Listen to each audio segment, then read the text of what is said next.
नमस्कार, मैं डॉक्टर हेम श्रीवास्तव। हम बात कर रहे थे जनसंख्या वृद्धि की। किसी भी जीव जंतु में जनसंख्या कैसे बढ़ती है और उसके कुछ नियम हैं या नहीं हैं, या संसाधनों का कोई प्रभाव पड़ता है, या फिर वातावरण का, हैबिटेट का, इकोलॉजिकल कंडीशंस का, क्लाइमेट का, रिसोर्सेज का, प्राकृतिक संसाधनों का, हवा का, पानी का, किसी भी तत्व का क्या प्रभाव पड़ता है।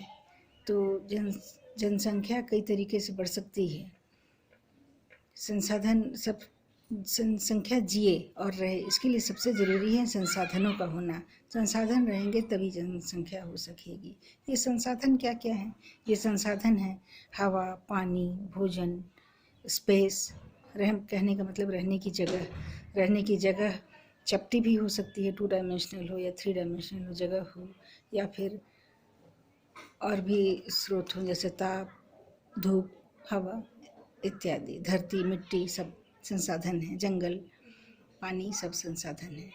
तो जनसंख्या 2 तरीक़ों से बढ़ सकती है। यदि जनसंख्या इन संसाधनों से तालमेल बिठाती है, इन संसाधनों का उपयोग भी करती है और साथ में उनको संरक्षित भी करती है और उनसे तालमेल बिठाती है। तालमेल बिठा करके अगर इस तरह से चलती है कि थोड़ा बहुत आगे पीछे हो, कभी थोड़ी बढ़े कभी घटे, या थोड़ी थोड़ी करके बढ़ती जाए, तो इसको कहते हैं अरिथमेटिक, यानी अंक गणितीय बढ़ोतरी। जनसंख्या में अंक गणितीय बढ़ोतरी तब होती है जबकि वो धीरे धीरे करके वो बढ़ती है और एक साथ से पॉपुलेशन ब्लास्ट नहीं होता है, जनसंख्या का विस्फोट नहीं होता है जिससे कि कोई विपत्ति की स्थिति आ जाए। तो वैसी स्थिति में जनसंख्या अरिथमेटिक या अंक गणितीय तरीके से बढ़ी हुई मानी जाती है। तो जैसे कि हमारे देश का ही देखें, जितने जीव जंतु हैं, शाकाहारी और मांसाहारी पशु हैं, पक्षी हैं, मछलियां हैं, ये सब ले दे करके ये थोड़ा बहुत बढ़ती हैं, फिर एक बैलेंस में आ जाती हैं, फिर बढ़ती हैं, फिर बैलेंस में आती हैं, फिर हल्का फुल्का बढ़ोतरी इनमें होती रहती है। तो इसको कहते हैं अंक गणितीय बढ़ोतरी। और मनुष्यों की भी तादाद भारत के ही किन्हीं किन्हीं राज्यों में आप देखिए तो मनुष्य की जनसंख्या धीरे धीरे धीरे बढ़ती है, कहीं कहीं धीरे धीरे बढ़ती है, विस्फोट नहीं हो रहा है, थोड़ा थोड़ा करके वो बढ़ी तो है, लेकिन हाँ एक सीमा तक।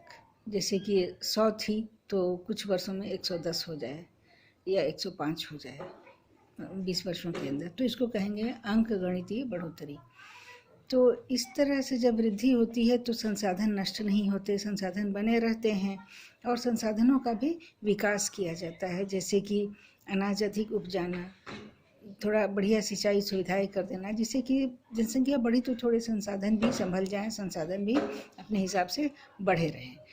लेकिन दूसरी जो सिस्टम है, दूसरा जो सिस्टम है या दूसरा जो तरीका है जनसंख्या के बढ़ने का, वो है ज्यामितीय यानी जियोमेट्रिक। ये जियोमेट्रिक बढ़ोतरी दूसरे ढंग से होती है, ये किन्हीं किन्हीं पॉपुलेशंस में ही होती है। अब हम हिरणों की जनसंख्या को हम कभी भी ज्योमेट्रिक बढ़ोतरी नहीं कह सकेंगे, या हाथी की जनसंख्या को हम ज्यामितीय बढ़ोतरी में नहीं रख सकेंगे।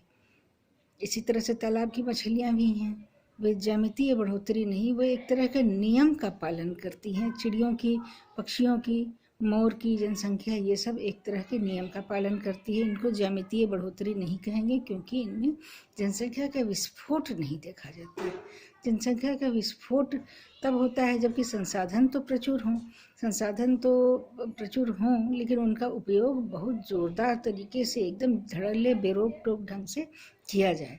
प्राकृतिक संसाधनों का उपयोग करते हुए यदि किसी भी जनसंख्या के यंग यानी छोटी उम्र के जो भी उसके अवयव हैं, जो भी उसके घटक हैं, वो जब स्पेस का, भोजन का, पानी का, हवा का या फिर मिट्टी का बहुत ज़्यादा ही उपयोग करने लगे और बहुत ज़्यादा ही गंदगी वातावरण में डालने लगे, क्योंकि बहुत ज़्यादा उपयोग होगा तो गंदगी इतनी होगी कि संभाल के बाहर होगी ही होगी। तो अगर बहुत ज़्यादा उपयोग होने लगेगा तो परिस्थिति दूसरी हो जाती है।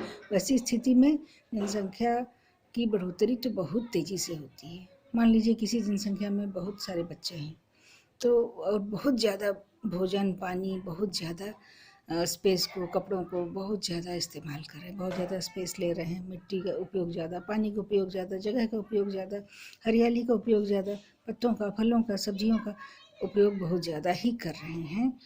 तो वैसी स्थिति में ये जब बच्चे बड़े होंगे और जब उनके बच्चे होंगे तो वो बहुत ही विभत्स संख्या में होंगे, बहुत बड़ी संख्या में होंगे, और वो और ज़्यादा जोरदार ढंग से प्रकृति का दोहन, अंधाधुंध दोहन करेंगे, प्रकृति के संसाधनों का दोहन करेंगे, नदी किनारे बस जाएंगे, तालाब को नहीं छोड़ेंगे, सब जगह एक सिर ही सिर दिखाई देंगे।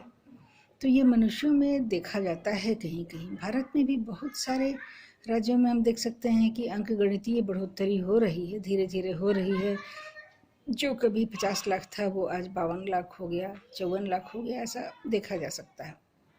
लेकिन बहुत सारे राज्य ऐसे हैं जिनमें कुछ ही दशक में एकदम से 10 गुना बढ़ोतरी हो गई या 5 गुना हो गई। तो ये ज्योमेट्रिक बढ़ोतरी जो है विनाश को बुलाती है, विनाश का कारण बनती है। ज्योमेट्रिक बढ़ोतरी मनुष्य के अलावा बैक्टीरिया में भी देखी जाती है। ये बड़ा संयोग है कि अजीब संयोग है कि मनुष्य के साथ बैक्टीरिया की तुलना करना पड़ रही है। बैक्टीरिया जो कल्चर होता है वो भी, बैक्टीरिया के जो भी ऑफस्प्रिंग्स होंगे ना, वो उसी तरीके से संसाधनों को खींचते हैं बहुत तेजी से। उनको जो भी कल्चर में उपलब्ध होता है, जो कुछ भी उनको मिलता है, वो बड़ी तेजी से खा पी करके ख़त्म कर देते हैं, सारा स्पेस भर जाता है। और ऐसे में क्या होता है, एक कैटास्ट्रोफिक अंत होता है, यानी कि कोई विपत्ति ही आती है, क्योंकि उतने प्राणी बहुत ज़्यादा हैं और संसाधन एक साथ समाप्त हो जा रहे हैं। तो वैसी स्थिति में कोई ना कोई विपत्ति आएगी और उसके बाद पॉपुलेशन का नाश या फिर एक्सीडेंट्स होना तय है। वैसी स्थिति में एक साथ सबका मरना या बहुतों का एक साथ मरना ये कॉमन हो जाती है। कि मनुष्य के हालात में हम ऐसा नहीं देख सकते हैं। भारत में अब देखिए कि इतनी ज़्यादा आबादी हो रही है बहुत से राज्यों में तो काफ़ी आबादी है, जो कि कितने ही बड़े बड़े देशों के बराबर भारत के एक एक राज्य की आबादी है।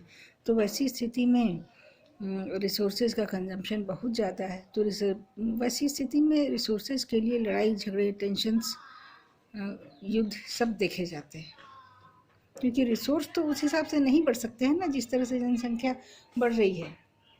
रिसोर्स उस हिसाब से, संसाधन उस हिसाब से नहीं बढ़ते हैं। तो ले दे करके उसके लिए संघर्ष चलता है, रिसोर्स के लिए संघर्ष चलता है, पानी के लिए लड़ाइयाँ होती हैं, भोजन के लिए लड़ाइयाँ होती हैं, सप्लाई करना मुश्किल हो जाता है, सप्लाई लाइंस को मेंटेन करना मुश्किल हो जाता है। तो इसको कहते हैं हम ज्योमेट्रिक या ज्यामितीय बढ़ोतरी। आशा है कि आप हमें अपने कमेंट्स देंगे, कमेंट बॉक्स में, कमेंट सेक्शन में आप कमेंट्स देंगे आपको हमारा वीडियो कैसा लगा। हमने बहुत ही सरल भाषा में बनाने की कोशिश की थी ये वीडियो, कि साधारण ढंग से अपनी बातें कह सकूं। मैं डॉक्टर हेम श्रीवास्तव आपकी यूट्यूब चैनल बातों बातों में के माध्यम से अपनी बात रख रही हूँ। अगले वीडियो में फिर से मिलेंगे, फिर नया टॉपिक होगा, या फिर इस जनसंख्या में जो और नई नई बातें बची हैं उनको हम अगले टॉपिक में कवर करेंगे, ठीक है। और फिर अपने भारत की जय कहते हैं, वंदे मातरम, भारत माता की जय।